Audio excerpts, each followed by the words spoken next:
মানুষ জীবনে সবসময় শিখরে পৌঁছতে চায়, অনেক উঁচুতে উঠতে চায়, আর তার জন্য তারা কি না করে, পরিকল্পনা করে, ষড়যন্ত্র করে, প্রার্থনা করতে থাকে, আবার কারোর কাছে সাহায্যও চায়। কিন্তু এত কিছু করা সত্ত্বেও অনেক সময় মানুষ শিখরে পৌঁছতে পারে না। যদি পৌঁছেও যায় তাও খুব তাড়াতাড়ি নিচে নেমে আসে। এর কারণ কি? একটা উদাহরণ দিয়ে বোঝানো যাক। এই হলো ময়ূর পেখম, আর এই হলো পাথর। যদি এই পেখমকে হাওয়ায় ছুঁড়ে দিই তবে ও উড়তে থাকে, কিন্তু এই পাথর অতি শীঘ্রই মাটিতে নেমে আসে। এর কারণ কি? ভার। এই পাথর হলো ভারী, আর এই শিক্ষাই আমাদের গ্রহণ করতে হবে। ঠিক এইভাবেই যদি আমাদের মন দ্বন্দ্ব আর অহংকার দ্বারা পরিপূর্ণ হয়ে থাকে, তাহলে তা কখনোই শিখরে পৌঁছবে না। পৌঁছে গেলেও খুব শীঘ্রই মাটিতে নেমে আসবে। তাই এই মনকে হালকা করতে শিখুন, অহংকারকে, এই হিংসাকে ত্যাগ করুন। তারপর উঁচুতে উড়ে তো দেখুন কত উঁচুতে উড়তে পারবেন আপনি। আসুন আমার সাথে ভালোবেসে বলুন, রাধা রাধা। মানুষ এক অত্যন্ত বিচিত্র প্রাণী। পরিকল্পনা করে, ষড়যন্ত্র করে, প্রচেষ্টা করে, কাউকে পরাজিত করার চেষ্টাও করে। সাপকে একটা দড়ি মনে করে হাতে চেপে ধরার চেষ্টা করে, কিন্তু একটা কথা বুঝতেই পারে না, সময়ের এই সাপ, এটা হাতে চেপে ধরাই যায় না। আর আপনি যা করবেন তা আবার ফিরে আসবে আপনারই সামনে। দেখুন, এতে কিছুই যায় আসে না যে আপনি কুম্ভকারের পুত্র নাকি কৃষ্ণের পুত্র। যদি আপনি অনুচিত কর্ম করেন তাহলে আপনার সাথেও অনুচিতই হবে। অশুভ কর্ম করলে আপনার সাথেও অশুভই হবে। কুরু বংশ অত্যন্ত মহান বংশ ছিল। এই কুরু বংশ কি হলো তার সাথে? একটা গোটা বংশ বয়ে গেল, কারণ ওনাদের উদ্দেশ্য অশুভ ছিল। অন্যদিকে 5 জন বনবাসী পাণ্ডব মহাভারত বিজয়ী হলেন, কারণ তাদের উদ্দেশ্য শুভ ছিল। তাই মনে রাখবেন, শুভ অগ্নি প্রজ্বলিত করবেন, শুভ তাপ সঞ্চার হবে। অশুভ অগ্নি প্রজ্বলিত করবেন, নরকেই জ্বলতে হবে। তাহলে আসুন আর আমার সাথে ভালোবেসে বলুন, রাধা রাধা।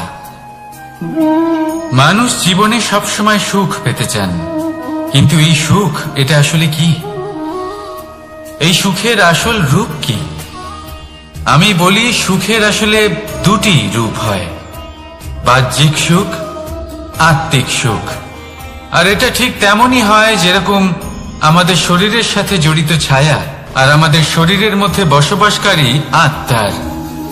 যদি ছায়ার কথা ভেবে দেখেন তাহলে বুঝতে পারবেন, আমাদের শোবার সময় ভোরবেলা এই ছায়া অনেক বড় হয়ে যায়। যখন এই সূর্য মাথার উপরে চলে আসে, তার তাপ বেড়ে যায়, তখন এই ছায়া ছোট হয়ে যায়। আর যেই অন্ধকার নেমে আসে, এই ছায়া আপনার সঙ্গ ত্যাগ করে। এরকমই হয় বাহ্যিক সুখ। আর এবার কথা বলি আমাদের শরীরের মধ্যে বসবাসকারী এই আত্মা। এই আত্মা কখনো আমাদের সঙ্গ ত্যাগ করে না, সব সময় আমাদের সাথে জড়িয়ে থাকে। এরকমই হয় আত্মিক সুখ, যা সব সময় আমাদের সাথে থাকে। আত্মিক সুখ কারোর সেবা করে, আত্মিক সুখ কাউকে সাহায্য করে, আত্মিক সুখ প্রেম বোধের, যা কখনো আমাদের সঙ্গ ত্যাগ করে না। সেখানে বাহ্যিক সুখ, যতক্ষণ আপনি সম্পন্ন কিছু মানুষ এবং সুবিধার সাথে আছে, এই বাহ্যিক সুখ আপনার সাথে থাকবে। সম্পন্নতা চলে গেলে, মানুষজন চলে গেলে, সুখ সুবিধা চলে গেলে, বাহ্যিক সুখও চলে যায়। তাহলে এই আত্মিক সুখ খুঁজে নিন এবং সেই সুখের সাথেই বলুন, রাধা রাধা। আপনি কখনো কোনো সাধারণ পাখি দেখেছেন? যেমন বাবুই। সে কি করে? সে কোনো গাছের ডালে নিজের বাসা বানায়। এবার সেইখানে বাসা বানানো সহজ ব্যাপার, কারণ সামগ্রী আশেপাশেই পাওয়া যায়, কিন্তু সমস্যা হলো আক্রমণ। কোনো সাপ বা অন্য কোনো পশু ওর বাসাতে ওর সন্তানদের উপর না আক্রমণ করে বসে, এই ভয়ে তার সব সময় থাকে। আর এটা সব থেকে কঠিন ব্যাপার এদের জন্য, নিজের বাসায় নিজের সন্তানদের সুরক্ষা। আর বাজ পাখি, যদি আমরা বাজের কথা বলি তাহলে তারা কি করে? বাজ পাখি কোনো উঁচু পাহাড়ের শিখরে কোনো পাথরের খাঁজে নিজের বাসা তৈরি করে। এবার ওখানে বাসা বানানো একেবারেই সহজ ব্যাপার নয়, কারণ সামগ্রী আশেপাশে পাওয়া যায় না, দূর থেকে নিয়ে আসতে হয়। কিন্তু সেইখানে আক্রমণের ভয়ও কখনোই থাকে না। এইভাবে উচিত রূপে ও নিজের বাসা রক্ষা করতে পারে, নিজের সন্তানদের রক্ষা করতে পারে।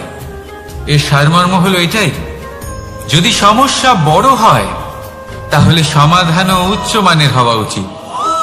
একটা বাজ পাখির মতো ভাবা আরম্ভ করে দিন, জীবনে যে কোনো সমস্যা ছোট মনে হবে।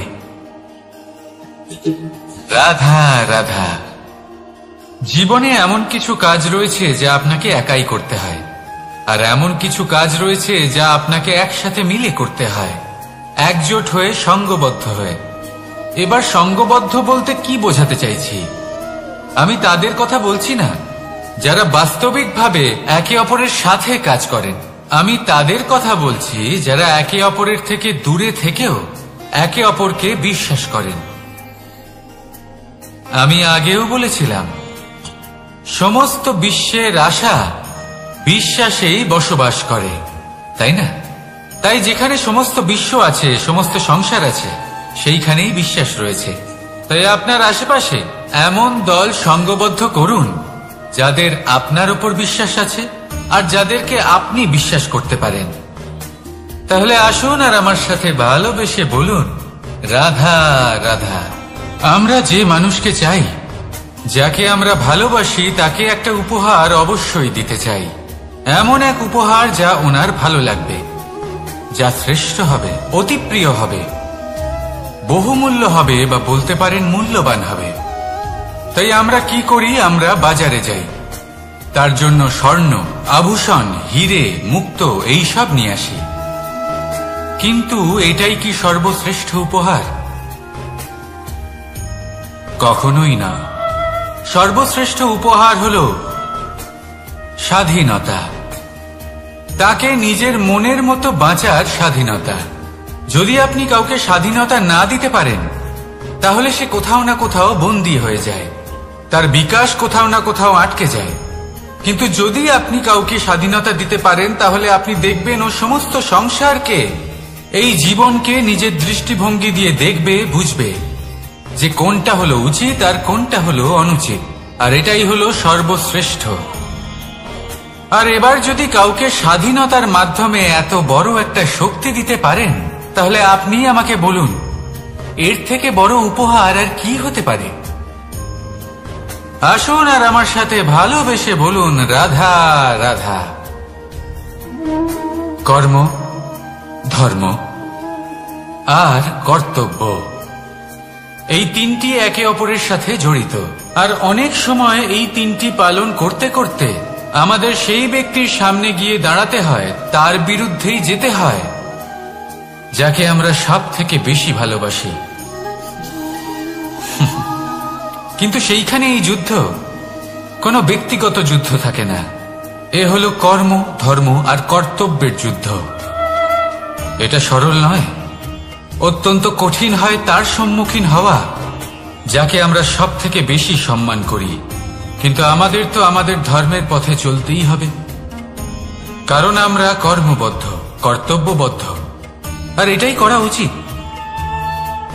শুধু এটুকু মনে রাখবেন, যদি আপনার উদ্দেশ্য শুভ হয়, আপনার ভাবনা শুভ হয়, আপনি যদি কর্ম, ধর্ম আর কর্তব্যের পথে অগ্রসর হন, তাহলে এই প্রক্রিয়াতে যদি আপনাকে আপনার আরাধ্যেরও সামনে দাঁড়াতে হয়, তাহলেও আপনার কোনো ক্ষতি হবে না। তাহলে আসুন আর আমার সাথে ভালোবেসে বলুন, রাধা রাধা। প্রেম এই সংসারে এসেছিল এই সংসারকে প্রেমের শিক্ষা দেওয়ার জন্য, এই জীবনের সুখের অনুভূতি আসলে কি তা শেখানোর জন্য। কিন্তু যদি সত্যি কথা বলি, তো আমি নিজেই প্রতিদিন প্রেমের নতুন নতুন স্বরূপ দেখতে পাই। প্রেমের একটা নতুন অনুভূতি প্রত্যেক নতুন দিনে। আর তার কারণ হলো এই প্রেম অনন্ত। এ হলো দৈব।